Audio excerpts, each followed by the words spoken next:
Relatos mágicos y bautizos de medianoche. Bienvenidos y bienvenidas a un nuevo podcast de relatos mágicos y bautizos de medianoche del Instituto Arcano Paracelso. En el podcast del día de hoy nos corresponde nuestra sección Relatos de otra dimensión, donde hablaremos acerca de las pruebas del diluvio y el arca de Noé. Muchos dicen haber visto el arca de Noé sobre el monte Ararat. Incluso han rescatado partes de sus restos. Sin embargo, todavía se producen fatales consecuencias para prevenir que el mundo sepa la verdad y toda la verdad.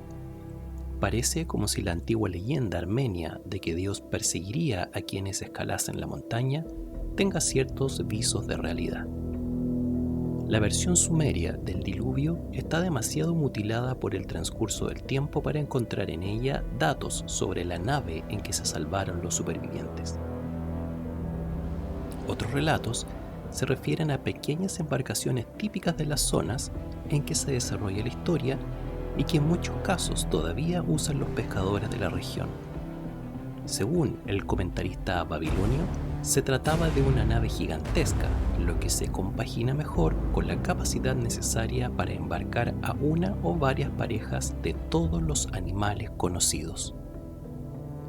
La epopeya de Gilgamesh nos presenta el arca como un enorme cubo de difícil maniobrabilidad que se sumergía en sus 2/3 partes a plena carga.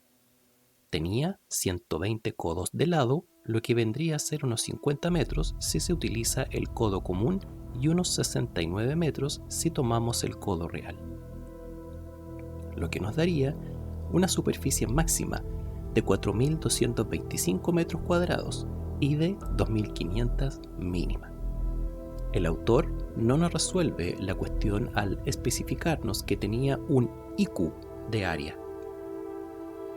Ahora bien, hay que tomar en cuenta que contaba con 7 pisos, divididos a su vez en 9 secciones, lo que nos da 63 compartimientos de entre 470 y 278 metros cuadrados aproximadamente. En cualquier caso, no cabe duda de que Gilgamesh contó con un espacio suficiente para acomodar un buen número de seres vivientes. El arca de Noé era sensiblemente más larga. Tenía 300 codos, aunque era más estrecha, 50 codos, y sobre todo menos alta, 30 codos.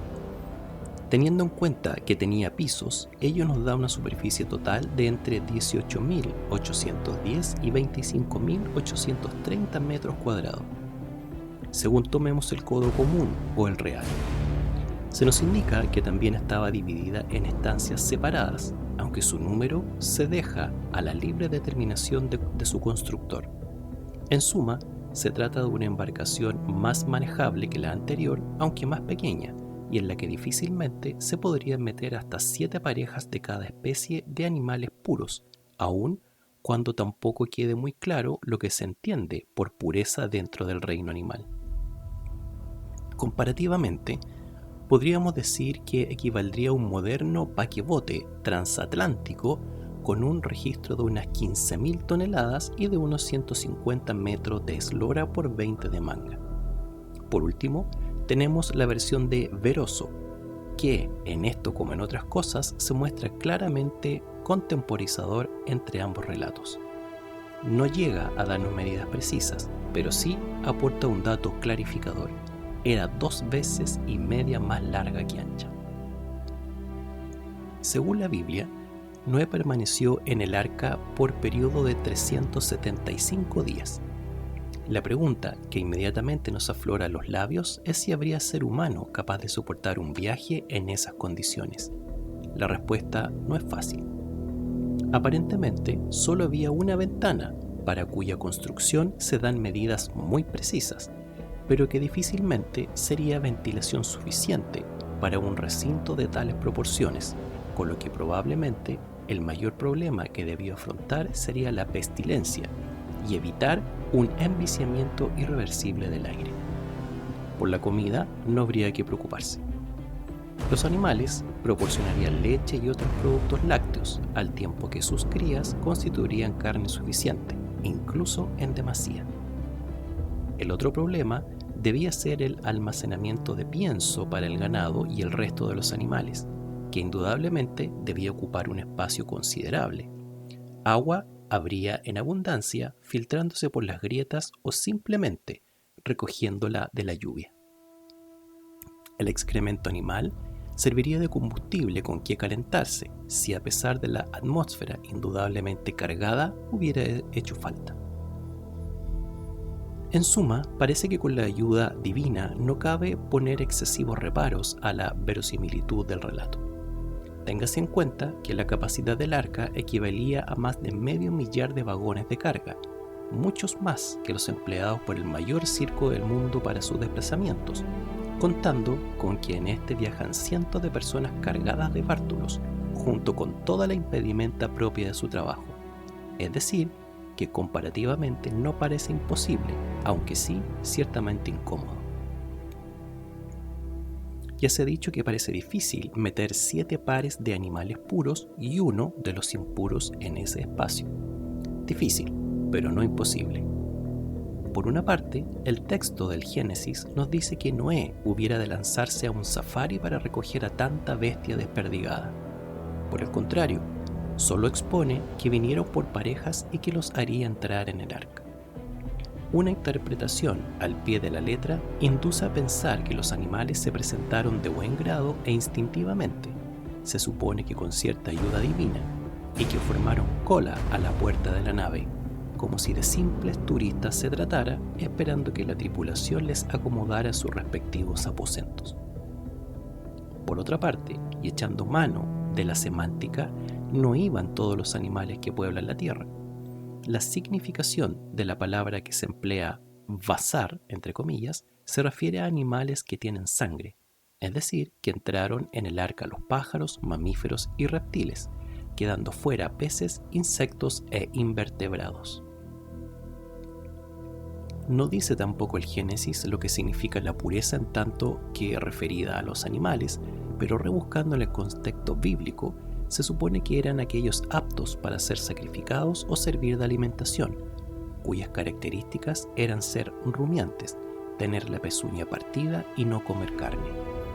Según esto, los camellos y los cerdos serían impuros, los primeros por no tener la pezuña dividida, pese a rumiar, y los segundos precisamente por lo contrario.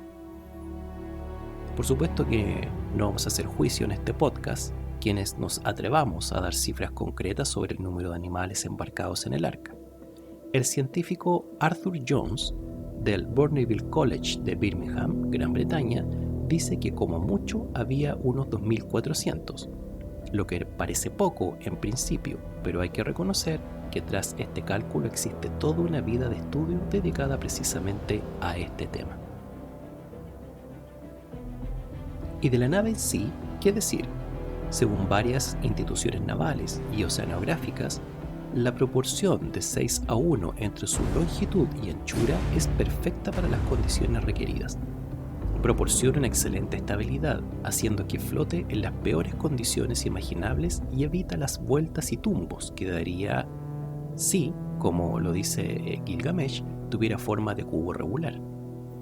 Desde luego, no se distinguía por su velocidad, lo que por otra parte tampoco era necesario si se tiene en cuenta que al final del trayecto solo había hecho una media de poco más de 3,5 kilómetros diarios. La Biblia dice que se construyó con madera de gofer, lo que tampoco aclara mucho porque nadie sabe qué madera es esta. Se han propuesto diversos árboles como posibles fuentes de materia prima. Sin embargo, hay que descartar el ciprés y el cedro como poco duraderos, además de porque en otros países y pasajes bíblicos se le designa por su nombre, y también la adelfa de la familia del olivo por su dificultad de trabajo para obtener tablones apropiados. Parecen tener razón quienes abogan por el roble blanco, común en la zona, que proporciona una madera prácticamente indestructible, muy dura, densa y enormemente impermeable. ¿Cuánto tardó Noé en construir su nave? Nada dice la Biblia. Sin embargo, parece que Dios otorgó un plazo de 120 años al género humano para que volviera al camino recto antes de decidir exterminarlo, completamente defraudado por su comportamiento. Según esto, hay quien piensa que Noé debió contar al menos con 100 años para concluir su arca. Esta hipótesis habla también en favor de la madera del roble blanco, porque las demás se hubieran podrido parcialmente antes de la botadura. Indudablemente, se debió de recurrir a mano de obra extrafamiliar, pues los 3 hijos de Noé nacen exactamente 100 años antes del diluvio, con lo que la obra adquiere proporciones gigantescas para un hombre solo, que ya había cumplido más de la mitad de su existencia. Para comprender mejor la magnitud de la empresa, basta decir que hasta 1884 no se realizó barco alguno de mayor longitud que la atribuida al arca, y que el Queen Mary, hermano gemelo del malogrado Titanic, los buques más grandes de la historia construidos con fines pacíficos, eran únicamente el doble de grandes que su precursor de hace 5.000 años. Toda una proeza. De acuerdo con los datos que se tienen y de los estudios realizados con maquetas a escala, resulta que el Arca de Noé respondía a una construcción naval que ni los mejores astilleros podrían superar. Su capacidad era óptima, con el menor espacio perdido posible, y era tan estable que podría negociar olas de hasta 60 metros de altura, mucho más grandes que las que se producen en un tsunami, que escasamente sobrepasan la mitad de esa altura. En suma, una nave inmejorable para el cometido a que estaba destinada: almacenar gran cantidad de carga durante un largo periodo de tiempo y soportar fuertes marejadas. Tan bueno es su diseño que las barcazas que pululan todavía hoy por el Mar del Norte y por los ríos centroeuropeos no son más que una réplica en miniatura del Arca del Diluvio.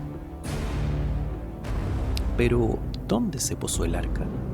Ya se hizo referencia a que los estudiosos de la Biblia no piensan que la alusión al Ararat tenga que tomarse al pie de la letra. Según ellos, se refiere a la región de Uratru, que en las inscripciones asirias concuerda con una región central de Armenia, ciertamente lejana de la montaña en que, según la leyenda, terminó el viaje de Noé. La épica de Gilgamesh es también muy precisa. Su gran nave encalló en el monte Nisir, que se encuentra en el Kurdistán, muy cerca del Ararat. Es Beroso quien relaciona ambas versiones, colocándola en los montes Cordienos de Armenia, especificando además que en su época todavía se podía ver en la cumbre a la que ascendían los lugareños para proveerse de pequeños pedazos de su madera que servían de amuleto contra todos los males. Este mismo emplazamiento es el que recogen los historiadores Flavio Josefo y Nicolás de Damasco, que la sitúan en el monte Baris de Armenia y que no es otro que el Ararat. Ahora bien, no es el único emplazamiento aceptado, como tampoco es el único monte con restos de algo enorme construido en madera. Desde siempre, la tradición musulmana y siria coinciden en fijar el punto de atraque del arca en el monte Hudi, a unos 300 kilómetros más al sur, de donde saltó a la prensa más sensacionalista francesa en 1949 como lugar en el que ciertos investigadores turcos habían dado, por fin, con los restos del diluvio. Parece que nadie les creyó, y la investigación, pretendidamente seria, siguió guiando sus pasos hacia el inaccesible Ararat.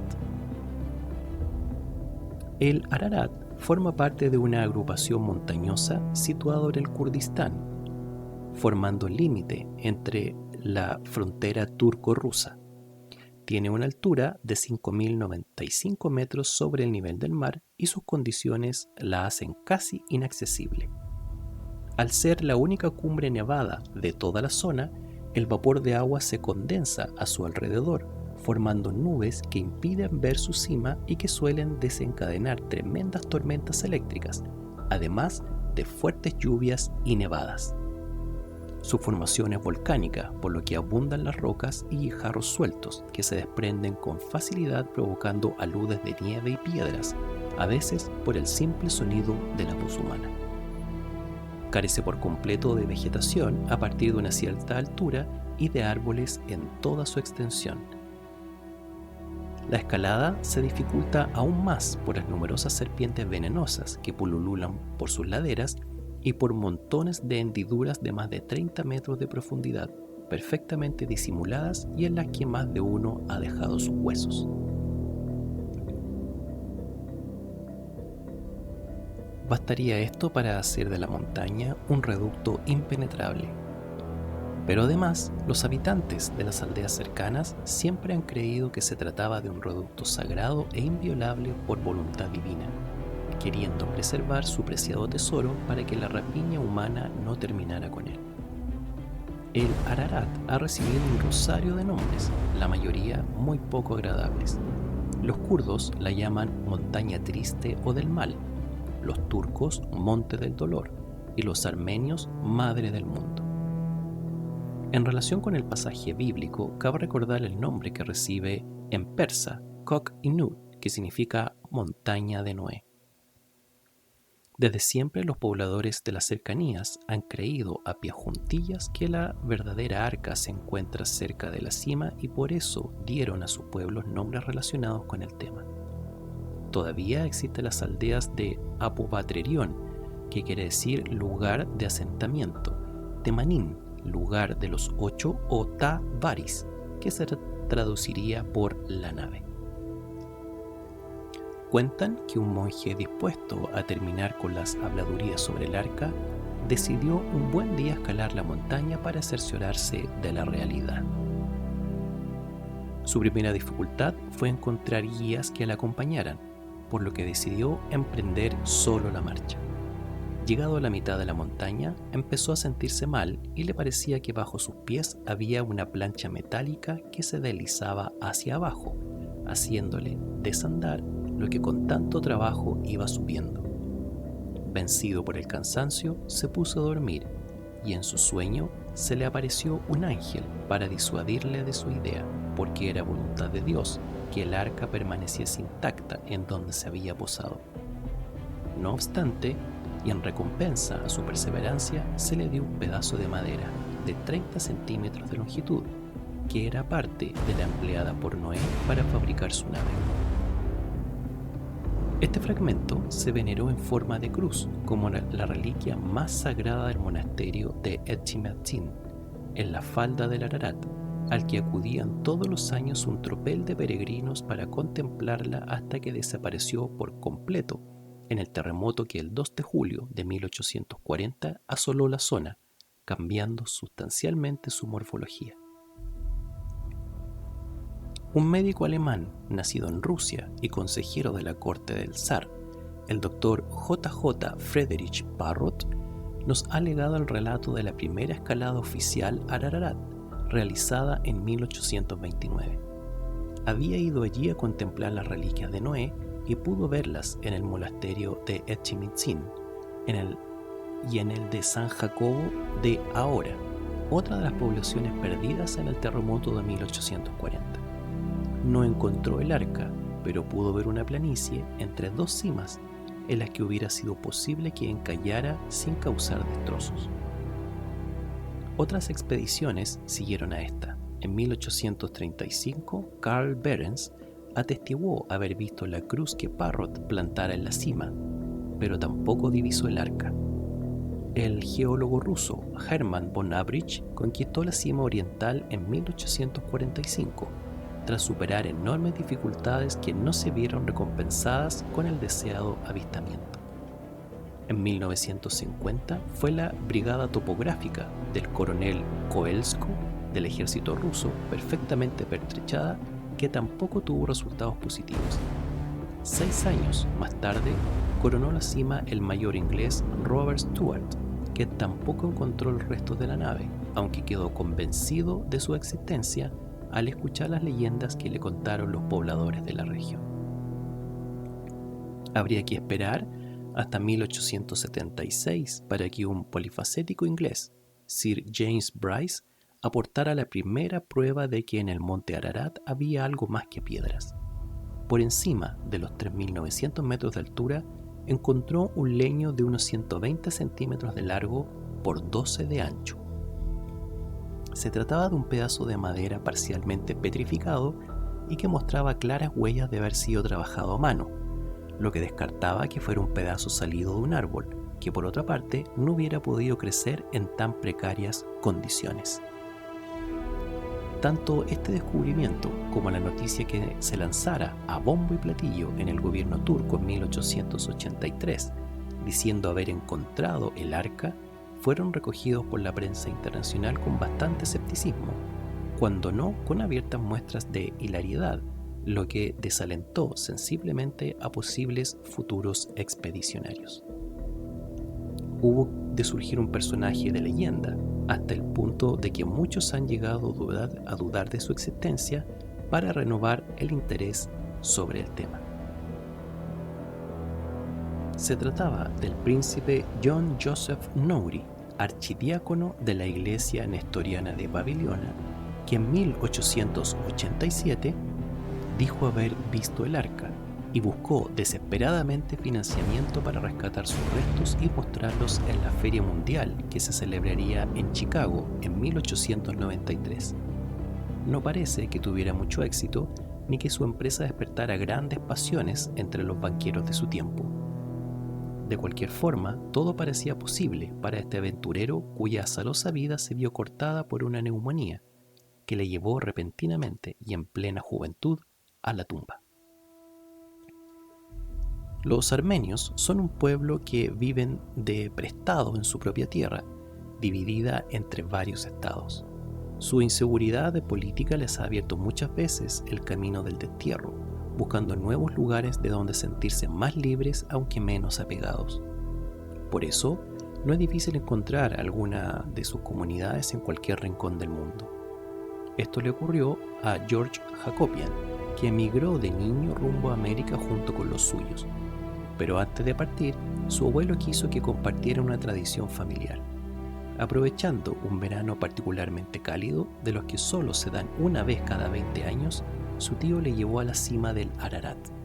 Tardaron 8 días en ascender, pero llegaron a su destino. Allí estaba la gran nave de la que tanto se hablaba en su aldea. Era oscura, recubierta de musgo. Al arrancar un pedazo, pudo comprobar que estaba construida en madera. Tenía una altura de 12 metros y fue necesario apilar un montón de rocas para, con la ayuda de su tío, encaramarse sobre ella. En el techo había agujeros causados posiblemente por las piedras caídas de lo alto. Miró por uno de ellos, pero no pudo ver nada. Observó que en el centro de la cubierta había un corredor elevado provisto de aberturas laterales, que sin duda eran respiraderos. No se veía puerta alguna, que debía estar en el lado que se apoyaba contra la ladera y que resultaba inaccesible.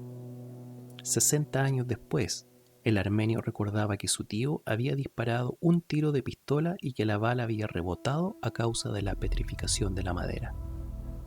Su relato ha servido para que un ejército de diseñadores afilara sus lápices boceteando el arca. Alfred Lee parece ser el más afortunado y el que finalmente obtuvo la aprobación del anciano con un dibujo que ha dado la vuelta al mundo. Corría el año 1916 y la aviación empezaba a hacer sus primeros pinitos.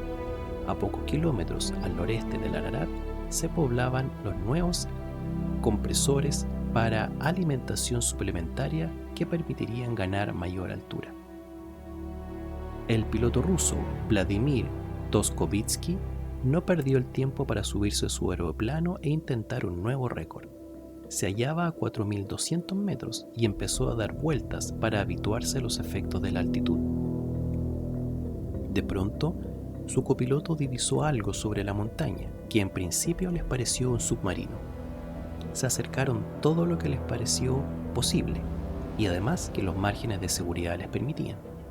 Pudieron ver en el techo un mástil corto y grueso, que por primera vez se incorpora a la descripción. También observaron el corredor elevado que se extendía por toda su extensión para proporcionar aire. La nave tenía una longitud similar a la de un bloque de casas y resultaba todavía mayor que los más modernos buques de guerra de la Marina Imperial. Se encontraba varada en los márgenes de un lago, parcialmente hundida en sus aguas.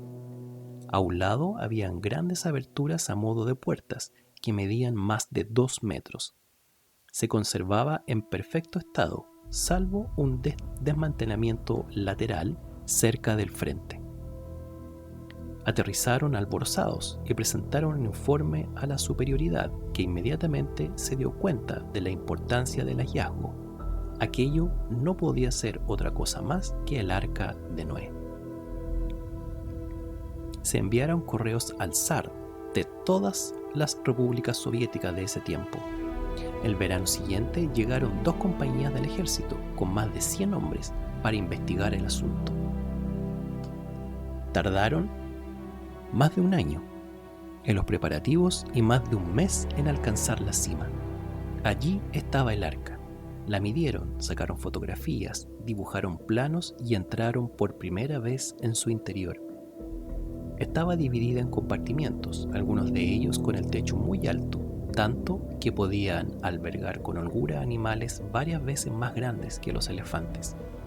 En otras estancias había divisiones que parecían jaulas cubiertas con barrotes metálicos. La nave estaba pintada con una sustancia parecida a la laca, que la cubría en toda su extensión. La madera se había conservado a causa de la congelación a que estaba sometida durante casi todo el año, lo que le había dado la consistencia de la piedra. El exhaustivo informe fue enviado a la corte.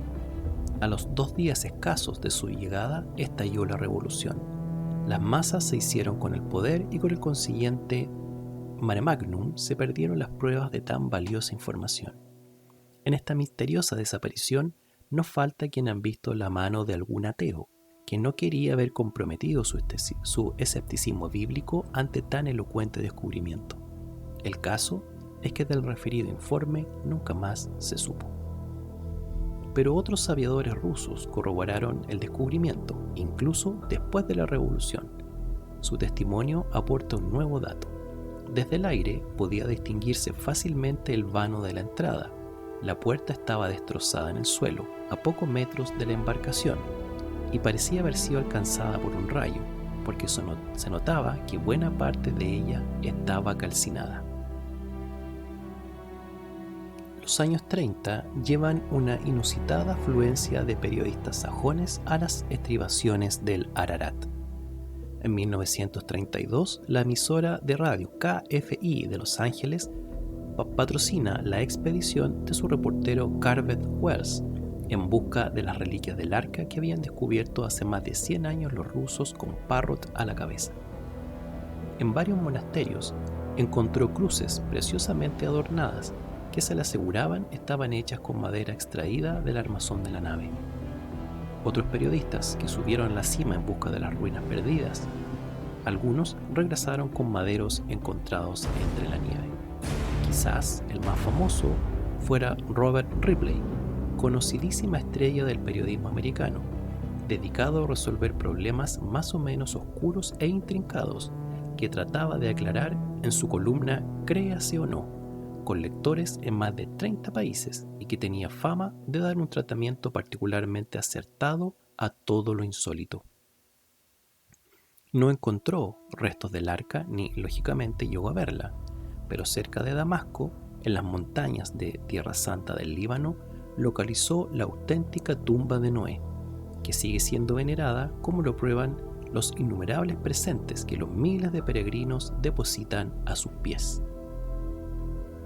No lejos de allí, al que parecía ser el patriarca de la tribu, el anciano Aki Usta, le dijo que todos los creyentes sabían que el arca se había posado sobre la montaña triste, el Ararat, y que sus restos seguirían allí por los siglos de los siglos, para que la humanidad recordase el castigo divino simbolizado por el diluvio.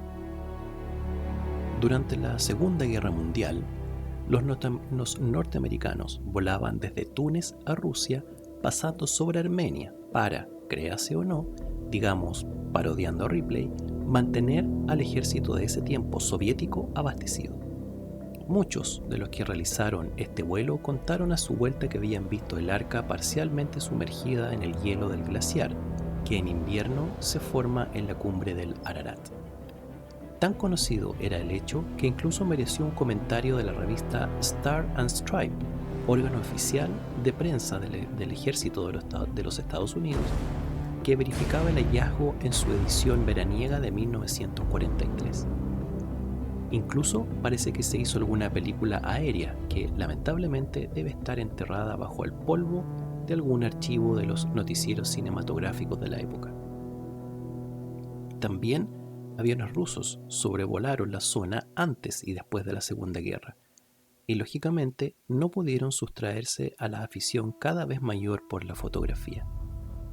El doctor sueco Jakob Littmann encontró por 2 veces a un oficial ruso en Alemania, que le mostró diversas fotos obtenidas, las primeras en 1938 y las segundas en 1949. Eran 9 instantáneas en total, todas tomadas a una altura aproximada de 4.200 metros, y en donde se veía claramente la estructura de una nave, parcialmente cubierta por la nieve, mucho más en las últimas, y que le aseguraron ser el Arca de Noé. Estaba inclinada hacia abajo, la estructura perfectamente conservada, pero con el techo bastante agujereado. Todos los relatos de estas fechas coinciden en que el arca estaba introducida dentro del glaciar, desplazándose con él y parcialmente suspendida en el aire. Algún campesino kurdo, como un tal Rashid, la sitúan al borde de un precipicio por el que caen toneladas de hielo y nieve que se van derritiendo del glaciar para perderse en el vacío. Si esto fuera así, nos encontramos con que el arca está en un equilibrio un tanto inestable que muy bien pudo causarle daños irreparables.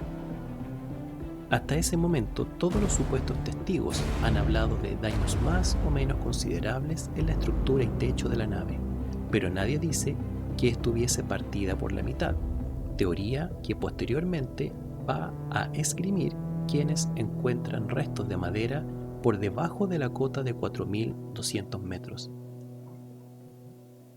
El arca se habría partido con ocasión del terremoto de 1840. Pues bien, según las versiones que ya se han contemplado, parece más probable que sea en esta época cuando ocurra la pretendida rotura de la nave, siempre y cuando, claro está, aceptemos como válidos los testimonios ya descritos y que, naturalmente, demos por sentado que el Arca de Noé se encuentra real y verdaderamente en algún lugar del monte Ararat, cosa que no todo el mundo cree, como ya hemos visto.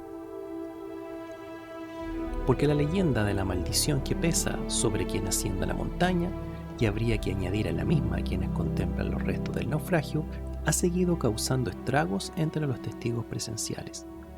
Por un lado, los pobres campesinos se ven obligados a emigrar para ganarse la vida con un poco más de libertad. Los gobiernos que financian las investigaciones más a fondo se ven derrocados a los pocos días de conocer los informes. Los aviadores que supieron arrancar el secreto de la cima suelen perecer en campaña irremisiblemente. Muchos escaladores han dejado su piel y sus huesos entre las piedras, y las aldeas cercanas, junto con las reliquias más representativas, desaparecen tragadas por la tierra en terribles terremotos. Algo impide que las pruebas irrefutables de la existencia del arca en el monte Ararat puedan llegar a ojos de todo el mundo. La desgracia también se cebó en un ingeniero petrolífero americano, George Jefferson Green, quien en 1952, a bordo de un helicóptero, iba recorriendo la zona en busca de lugares propicios para futuras prospecciones. Su vuelo de reconocimiento se topó de pronto con los restos de una construcción aparentemente naval en la ladera noroeste. Entre sus aparatos de trabajo había una excelente máquina con la que fotografió el arca desde todos los costados, y en la que se podía observar que la nave estaba sobre una falla, descansando uno de sus costados sobre la ladera del monte. Muchos compañeros de trabajo aseguran haber visto estas fotos, por lo menos 6, en las que aparecía 1/3 del total de sus dimensiones. Pero poco después, el ingeniero fue trasladado a otros campos petrolíferos en la Guyana británica, donde murió víctima de un asesinato, desapareciendo todas sus pertenencias, entre las que se encontraban las famosas fotos que nunca más han vuelto a aparecer. Nacido en Burdeos, Francia, el industrial y experto en demoliciones Fernand Navarra solo tenía una pasión en su vida: encontrar el Arca de Noé. Desde pequeño se había visto subyugado por su misterio, que se acrecienta durante el servicio militar cumplido en Siria y Líbano, donde tuvo como compañero de armas a un armenio llamado Alim, que no paraba de contarle historias que recordaba de su abuelo y que se referían a su tema favorito. Nunca llegó a convencerse del todo de que aquel pedacito de madera negra y calcinada que tan orgullosamente le enseñara a su amigo era realmente una parte del arca, pero desde entonces quedó obsesionado con la idea de poseer una reliquia tan maravillosa. Con el tiempo se convirtió en un buen explorador, dominando por completo todos los secretos de la arqueología turca. Solo le faltaba subirse a la montaña para rescatar los restos sagrados que sin duda alguna albergaba. En el verano de 1952 participaba en la primera ascensión acompañado de un amigo, 2 cámaras cinematográficas y un oficial del Estado Mayor francés. Llegan hasta 15 metros de la cima, sin ver absolutamente nada, y se ven obligados a emprender el viaje de regreso. Al poco tiempo, y llevados por su entusiasmado optimismo, creen divisar una mancha negra sobre un fondo de piedras claras, pero al poco rato su ilusión se derrumba al comprobar que se trata simplemente de una roca más grande y oscura que las demás. Al día siguiente, 7 de agosto, pasan por el glaciar y allí, forrada de nieve, pueden ver una mancha oscura de tamaño enorme, que indudablemente parecía una nave, con sus contornos rectos y perfiles curvilíneos, que serían de una imposible formación natural. Habían encontrado el arca. Le tenían al alcance de su mano, pero carecían de herramientas adecuadas para llegar hasta ella. La desilusión fue enorme. Deciden guardar en silencio su secreto ante la falta de evidencia y se prometen volver en el futuro. Al año siguiente, solamente Navarra acude a la cita, esta vez acompañado por un fotógrafo turco, Alaeddin Seker, pero el mal tiempo vuelve a jugarles una mala pasada cuando estaban a menos de 90 metros del lugar donde el verano pasado había contemplado los restos. Tampoco esta vez encuentra las pruebas que con tanta ansia iba buscando, y su desesperación se hace cada vez más grande. Decide no volver a gastarse sumas de dinero tan considerables como las que había invertido en proyectos aparentemente quiméricos. Parecía que su decisión de no regresar al Ararat era firme. Navarra se entera de que el norteamericano John Levy había llegado hasta 30 metros de donde se encontraba la nave y que planeaba una nueva expedición. Temeroso de que otro llegase antes que él y le quitara la gloria, resuelve hacer una última tentativa. Monta una expedición acompañado de toda su familia.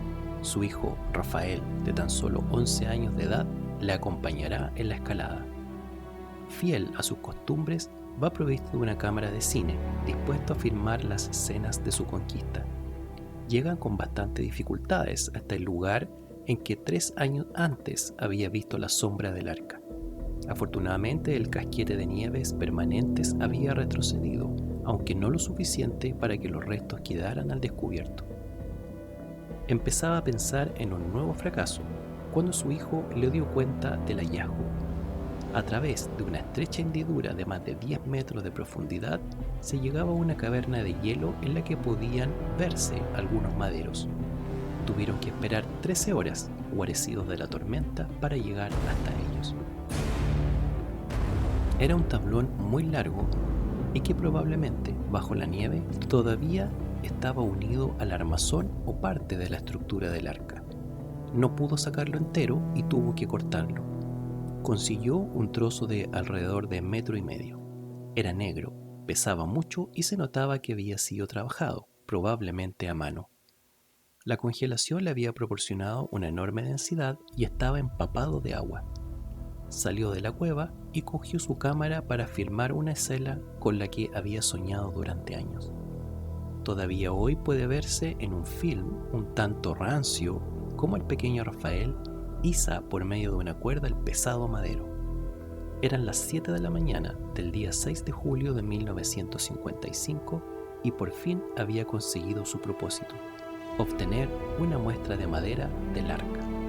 Se hallaba a 3.900 metros de altitud en la ladera noroeste del Ararat. En la bajada, con harto dolor, tuvo que fragmentar el tablón porque su peso y longitud le impedían el descenso, pero no importaba. Esos pedazos irían pronto a las instituciones más prestigiosas del mundo para que determinasen su antigüedad y poder proporcionar al mundo la prueba definitiva de que el arca había existido y estaba allí. Fernando Navarro no tenía pensado volver a pisar el Ararat, pero en 1969 el equipo de exploración e investigación arqueológica, conocido como Research, que ya había avalado numerosas expediciones con distinto éxito, le convence para que forme parte de un grupo que pretendía precisamente confirmar su hallazgo, yendo al mismo lugar de donde había extraído la madera. Las grietas esta vez estaban cubiertas de nieve y no era posible descender por ellas. No les queda más remedio que sondear una pequeña laguna próxima al lugar, y nuevamente aparecen restos de madera, 5 pedazos de iguales características al que encontrar en su último viaje, ciertamente más deteriorados, pero suficientes para corroborar su descubrimiento anterior. También se confirmaba la idea de que el arca estaba irremisiblemente rota. Se sabía que gran parte de su estructura estaba a 4.200 metros de altura, y estos tablones aparecieron 300 metros más abajo. Actualmente se cree que desparramados por la montaña debe de haber gran cantidad de maderos que en algún momento se desprendieron de la nave. Puede que esté partida por la mitad, o que solo sea un desperfecto menor, pero el arca íntegra jamás volverá a ser contemplada. La madera era oscura, muy parecida a los fragmentos descritos por Parrott y Bryce un siglo antes. Estaba impregnada de brea bituminosa, lo que concuerda con el relato bíblico. Además, se notaba que había sido cortada y escuadrada a mano, con lo que se descartaba el que fuera un pedazo de un tronco de árbol. La prueba definitiva para saber si era parte del arca consistía en determinar su antigüedad. Si los resultados decían que tenía 5.000 años, ya no habría duda alguna. Se recurrió al procedimiento más famoso para evaluar la edad, que es el radiocarbono 14. Las pruebas constituyeron un auténtico jarro de agua fría para todos los fieles seguidores de Navarra. Las diversas instituciones dieron como resultado un lapso de tiempo entre 1250 y 1750 años. Imposible alargarlas hasta la época de Noé. No obstante, se observó inmediatamente que la fluctuación de 500 años entre ellas era demasiado y que no se compaginaba con otros análisis efectuados por el mismo sistema. Se consideró que las condiciones a que estaba sometida la madera podían haber afectado sensiblemente su composición de radiocarbono y que sería muy difícil determinar su edad a partir de este método. Entonces, se optó por otros sistemas más convencionales.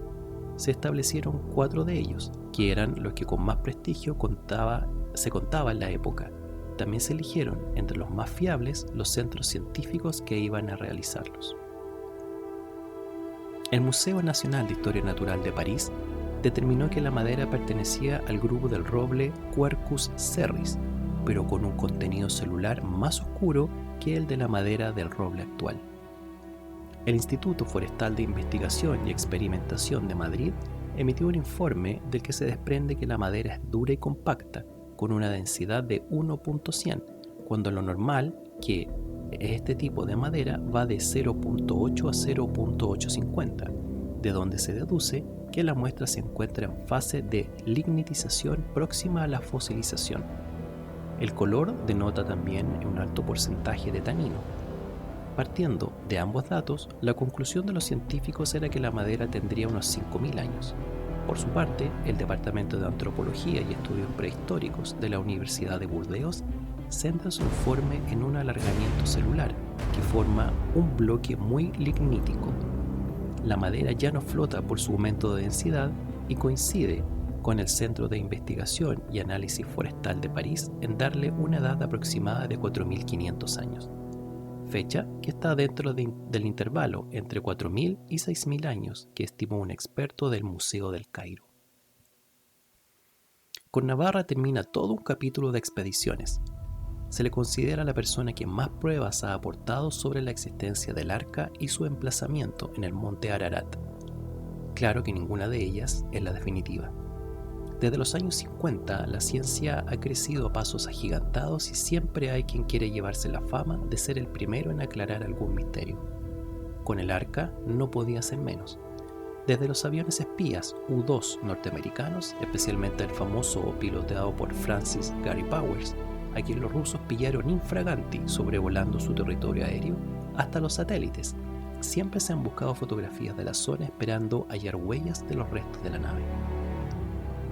El Centro de Observación de Recursos Terrestres por medio de satélite de Sioux Falls, Estados Unidos, analizó una instantánea remitida a más de 700 kilómetros de altitud por el satélite ERTS-1. Por medio del ordenador, se insertó en el espectro fotográfico un rectángulo a escala de dimensiones del Arca. Dada su forma regular y reproducible en la naturaleza, se trataba de saber si en la montaña había algún objeto que se adecuara a esa configuración. Y, efectivamente, la computadora reveló que en la zona noroeste, a una altura aproximada a los 4.200 metros, había algo similar. La NASA, sin embargo, no parece excesivamente complacida con los resultados obtenidos por los vehículos espaciales y no se muestra conforme con aceptar las pruebas presentadas. Sus razones tendrá. No obstante, estos estudios sirvieron al senador Frank Moss, presidente de la Comisión de Ciencias Aeronáuticas y Espaciales del Senado norteamericano, para confirmar en plena sesión oficial que el Arca de Noé reposaba en el Ararat. No cabe duda de que actualmente bastarían pocas horas para despejar cualquier duda al respecto, pero las autoridades turcas han prohibido las expediciones a la zona infranqueable para todos los extranjeros, y los gobiernos que poseen la tecnología capaz de escapar a este control gubernamental se guardan mucho de propagar sus actividades clandestinas. Cerca del Ararat, los rusos han instalado una base de misiles y presionan al gobierno turco para que prohíba la afluencia de curiosos, que como la CIA ya han querido infiltrarse disfrazados de escaladores. Tampoco parece que la comunidad musulmana turca esté especialmente interesada en que los restos del Arca aparezcan en esta montaña y no en la suya, el Hudi, que está mucho más al sur. Partiendo de la base que el río suena cuando piedras trae y confiando en la dignidad de los testigos, hay que afirmar categóricamente que en el monte Ararat hay una gran estructura construida en madera. Que sea o no el arca está por demostrar, y de que se trate de la utilizada por Noé, carecemos totalmente de base para apoyarnos. Si hubo más de un diluvio, puede tratarse de la nave empleada por otros supervivientes, hasta la del mismo Gilgamesh. Podrían ser también los restos de un monasterio o de una construcción no naval. De lo que no hay duda es de que hay algo. Pero los distintos testimonios que hemos visto se pueden extraer ciertas divergencias que confunden todavía más a un observador desapasionado. El mástil grueso y corto que vieron los aviadores no vuelve a repetirse en los demás relatos. Unas veces hay puertas y otras no. Donde uno descubre brea bituminosa, otros ven laca. Se habla de líneas curvas, cuando se nos ha explicado que la forma era rectangular, motivo por el que no se pueden aceptar tampoco las referencias que se hacen a la proa y a la popa de un navío que no se sabe dónde empieza y dónde termina, porque era igual al derecho que al revés. Y por último, la computadora descubre un rectángulo en la montaña, pero ¿no habíamos quedado en que estaba rota?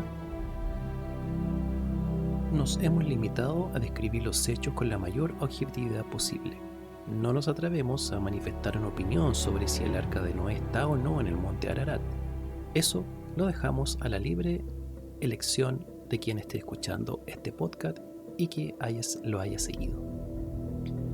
Todos los expertos en la materia coinciden en el hecho de que si por una circunstancia imprevisible se precipitaran todas las gotas de vapor que hoy contienen las nubes, el nivel que alcanzaría el agua sobre el globo no rebasaría los 5 centímetros. Después ya no habría más nubes y por tanto cesaría la lluvia, que no volvería a producirse hasta que se hubiera evaporado en cantidad suficiente. Por esta razón, es materialmente imposible que en las condiciones actuales llueva torrencialmente durante 40 días y 40 noches, porque mientras llueve no puede darse la evaporación, ya que la atmósfera está por encima de su punto de saturación. Es decir, que hoy por hoy, y de acuerdo con la alianza pactada por Dios con Noé, estamos más lejos de desaparecer a causa de un diluvio que por cualquier otro motivo. Simplemente, las circunstancias climáticas impiden que un hecho tal pueda repetirse. Pero en otro tiempo, bien pudiera ser que la Tierra estuviese envuelta en una capa de vapor, parecida a la que actualmente cubre el planeta Venus. La atmósfera debía estar compuesta por una cantidad de 3 o 5 veces mayor de vapor de agua, que captaba mejor la radiación de onda larga, que es la que emite la Tierra, conservando así de modo perfecto el calor que le llegaba y manteniéndolo en toda la corteza alrededor de 25 grados centígrados. La temperatura constante hacía imposible la existencia de vientos, lo cual a su vez favorecía la formación del rocío que constituiría el medio de irrigación natural del suelo. La humedad alcanzaba casi el punto de saturación, lo que ocasionaría nubes en la alta troposfera que impedirían el paso de la luz tal y como hoy la conocemos, haciéndola indirecta, difusa y un tanto mortecina.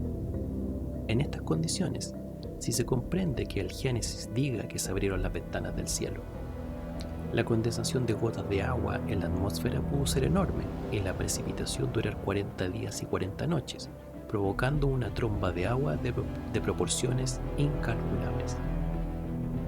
Además, bien pudieran tener razón quienes unen a los efectos de la lluvia el de una enorme ola surgida como consecuencia de un desplazamiento del eje terrestre.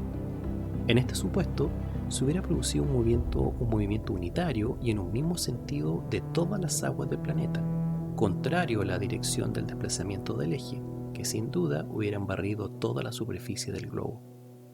Súmense a esto los innumerables efectos de terremotos, erupciones volcánicas y expulsiones de vapor del agua contenida en la corteza terrestre. El cataclismo no podría ser mayor, porque si lo hubiese sido, no habría quedado ni Noé para contarlo. Este ha sido el podcast del día de hoy en Relatos Mágicos y Bautizos de Medianoche del Instituto Arcano Paracelso. Nos vemos en un siguiente podcast. Relatos mágicos y bautizos de medianoche.